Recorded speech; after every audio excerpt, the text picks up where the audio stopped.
Pagdaan ko kanina, nakaparadang sasakyan lang yan. Pero ngayon, si Optimus Prime na pala yan. Tara, usisain natin kung ano ang mga parts na ginamit kay Optimus Prime. Makikita natin kung ano mga klase ng mga pagkakabit na parts itong mga nandito sa kanyang katawan. O ito, may nakikita kagad tayo dito.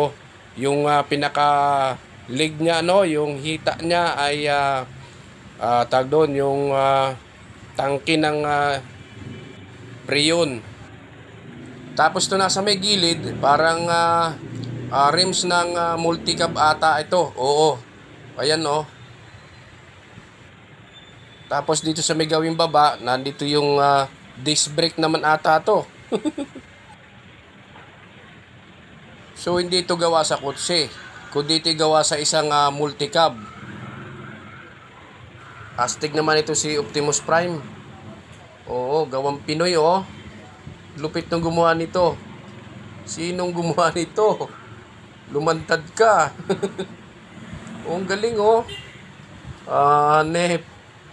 Tapos dito sa may kabilang side ata, parang napapansin ko, parang gawa sa tambutso.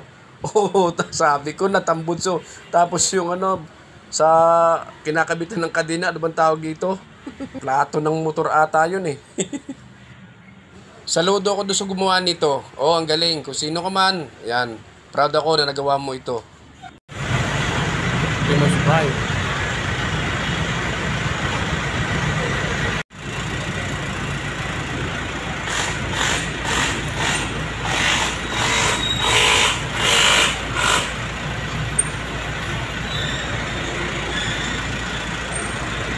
Tangke lang to, oh.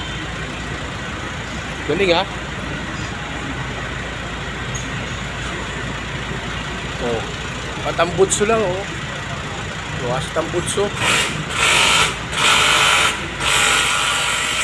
Lupit, ha?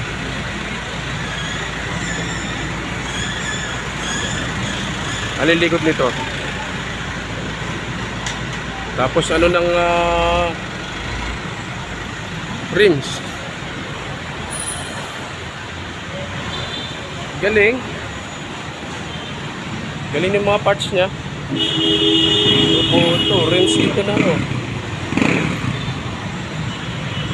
Ayos. Lupit na gumawa.